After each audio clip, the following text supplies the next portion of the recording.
Hi friends, നമുക്കിന്നൊരു മാമ്പഴ പായസത്തിൻ്റെ recipe നോക്കാം. ഇതെന്ന് പറഞ്ഞാൽ ആലുവ, പെരുമ്പാവൂർ ആ സൈഡിലോട്ടൊക്കെയുള്ള ആൾക്കാർക്ക് അറിയായിരിക്കും. അവിടെയൊക്കെ ഇത് ഉണ്ടാക്കത്തുള്ളൂ. ഈ കൊല്ലം, കോട്ടയം സൈഡിലോട്ടൊന്നും ഈ മാമ്പഴ പായസം അത്ര കോമൺ അല്ല. ഞാനിത് പഠിച്ചത് എങ്ങനെയാണെന്ന് വെച്ചാൽ, ഞാൻ ആലുവയിൽ പഠിച്ചുകൊണ്ടിരുന്നപ്പം എൻ്റെ കുഞ്ഞമ്മയുടെ അടുത്ത് പോകുമ്പം അവിടെ എനിക്ക് കുഞ്ഞമ്മ എന്നെ പഠിപ്പിച്ചു തന്നതാണ് ഈ റെസിപ്പി.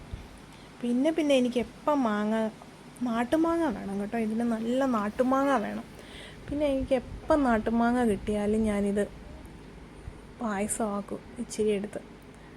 എല്ലാവർക്കും ഒന്നും ഇഷ്ടപ്പെടത്തില്ല. ഈ മധുരം ഉണ്ട്, പിന്നെ ഇച്ചിരി എരിയും ഒക്കെ ഉണ്ട് ഇതിന്. എന്നാൽ ഇത് മാമ്പഴ പുളിശ്ശേരി അല്ല, ഇത് മാമ്പഴ പായസമാണ്. മാങ്ങ നന്നായിട്ട് ചെത്തി 2 വശവും പൂളി അടുപ്പിൽ വെച്ച് അതിനകത്തോട്ട് ശർക്കരപ്പാനി ഒഴിക്കണം. അത് മുങ്ങി കിടക്കാൻ വേണ്ടിയിട്ടുള്ള ശർക്കരപ്പാനി ഒഴിച്ചാൽ മതി. എന്നിട്ട് അത് തിളപ്പിക്കണം.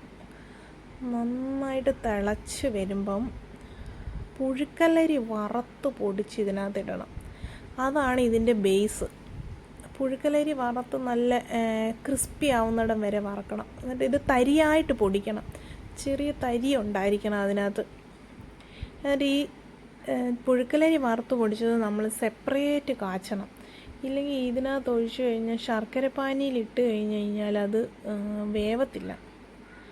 അതുകൊണ്ട് ഞാനിത് സെപ്പറേറ്റ് കാച്ചി ഒരു കുറുകിയ ഒരു പരുവം ആകുമ്പോഴത്തേക്കും അതെടുത്ത് ഈ ശർക്കരപ്പാനിയിലിട്ട് വേവിച്ച് വെച്ചേക്കുന്ന മാങ്ങായ്ക്കകത്തോട്ട് ഒഴിക്കണം.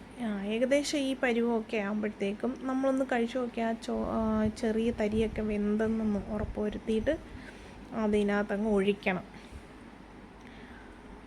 അതൊഴിച്ചിട്ട് കുറച്ച് നേരം കൂടെ തിളയ്ക്കണം. ഈ ശർക്കരപ്പാനിയും അരിയും എല്ലാം കൂടെ ഇതിനകത്ത് നല്ല മിക്സായിട്ട് നല്ല തിളച്ച് നല്ല പാകമായിട്ട് വരുമ്പോൾ ഇതിനകത്ത് കുറച്ച് ചുക്കുപൊടി, ഏലക്കാപ്പൊടി,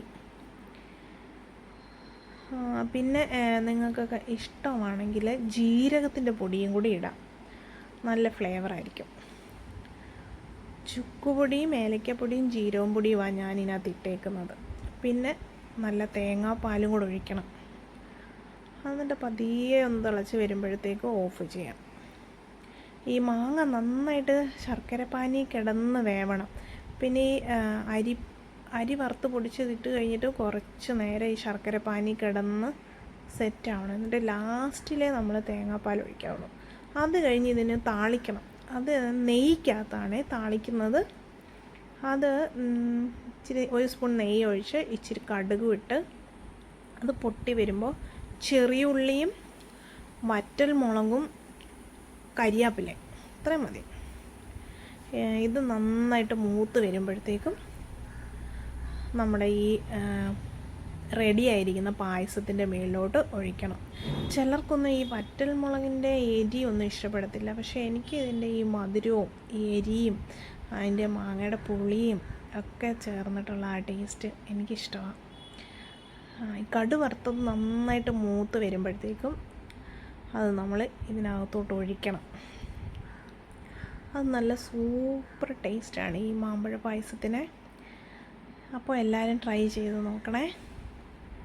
ഇത് കടു വറുത്ത് ഒഴിച്ചിട്ട് നമ്മൾ കുറച്ച് നേരം അടച്ച് വെക്കണം. അതിൻ്റെ ആ മണവും ഇതൊക്കെ അതിനകത്ത് ഇറങ്ങി വരാൻ വേണ്ടിയിട്ട്. പിന്നെ കുറച്ച് നേരം അടച്ച് വെച്ചതിന് ശേഷം ഇളക്കിയിട്ട് ഫ്രിഡ്ജിൽ വെച്ചിട്ട് കഴിക്കുവാണെങ്കിൽ ഇതിനും സൂപ്പറാണേ.